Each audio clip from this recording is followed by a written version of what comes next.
Bonjour à tous, aujourd'hui une nouvelle vidéo sur l'émission qui est passée jeudi dernier il me semble sur France 2, Cash Investigation. Ça m'a énormément intéressé car ça parlait d'un sujet qui m'interpelle, c'est l'arnaque des personnes, des influenceurs qui la plupart du temps vivent dans les Émirats concernant les placements financiers et notamment les placements financiers spéculatifs, ce qu'on appelle le copy trading vulgairement, et qui en fait consiste à reproduire la stratégie d'un pseudo-trader pour obtenir des performances mirobolantes en bourse et s'assurer donc son indépendance financière.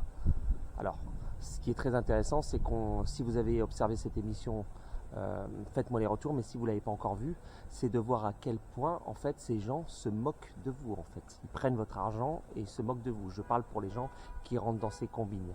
Il n'y a ni trader, il n'y a ni solution magique pour gagner de l'argent en bourse facilement et énormément en peu de temps. Les seuls gagnants, ce sont eux. J'avais déjà fait une vidéo il y a quelques mois en expliquant les escrocs d'internet sur les placements financiers, mais alors là c'est tout y est.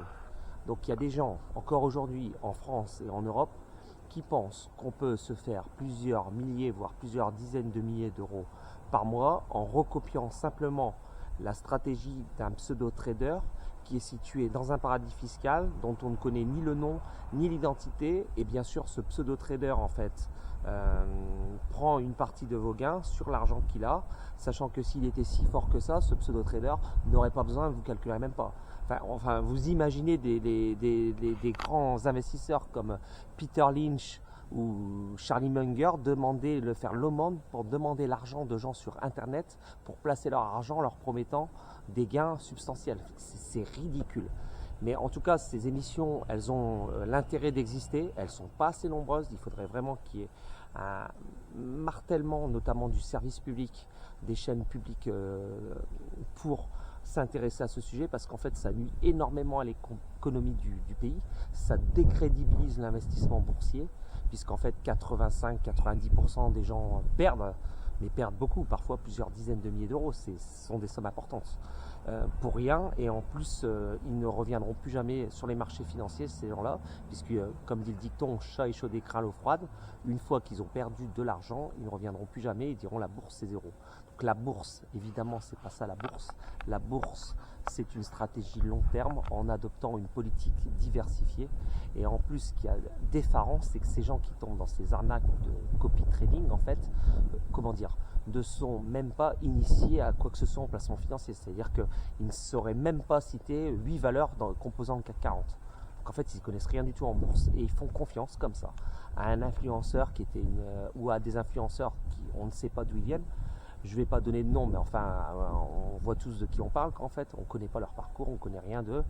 Ils faisaient de la télé-réalité, je pense, la plupart de ces influenceurs. Voilà. Et là, ils se transforment en traders. C'est très intéressant comme concept.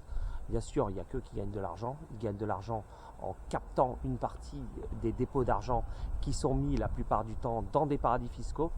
J'ajoute, cerise sur le gâteau, ça les gens ne le savent pas, sauf quand ils vont retirer leur argent, que la plupart sont dans des pays où où les systèmes bancaires ne sont pas réglementés comme en France, en Allemagne, en Italie.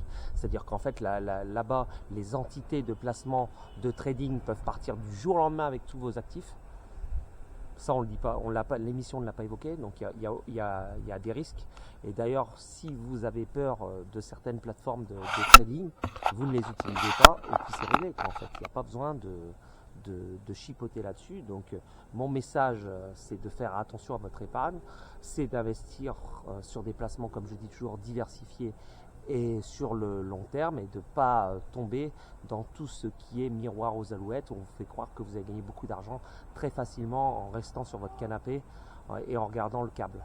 Donc c'est pas comme ça que ça marche. Donc voilà, une dernière fois, surtout soyez très vigilants. Désabonnez-vous de toutes ces chaînes de trading si vous êtes abonné, puisqu'en fait ça ne sert à rien, ça n'apporte rien. Et si vous avez des doutes sur certains placements financiers qu'on vous propose via les réseaux sociaux, allez sur l'AMF, le site de l'AMF va vous mettre automatiquement, l'autorité des marchés financiers, toutes les banques et toutes les entités bancaires qui où on peut déposer de l'argent et faire du courtage et acheter des actions, des obligations, et vous verrez déjà si elles sont reconnues par l'AMF. Si l'AMF ne les reconnaît pas, c'est que ce sont des sociétés bidons qui sont domiciliées dans les paradis fiscaux, dans les Émirats Arabes Unis, en Israël, enfin tous des endroits où il n'y a rien de réglementé. Voilà, c'est tout pour aujourd'hui. C'est une vidéo un peu coup de sang par rapport à cette émission. Si vous n'avez pas vu cette émission, allez la regarder, c'est très intéressant. Allez, on se retrouve bientôt pour une nouvelle vidéo. Merci.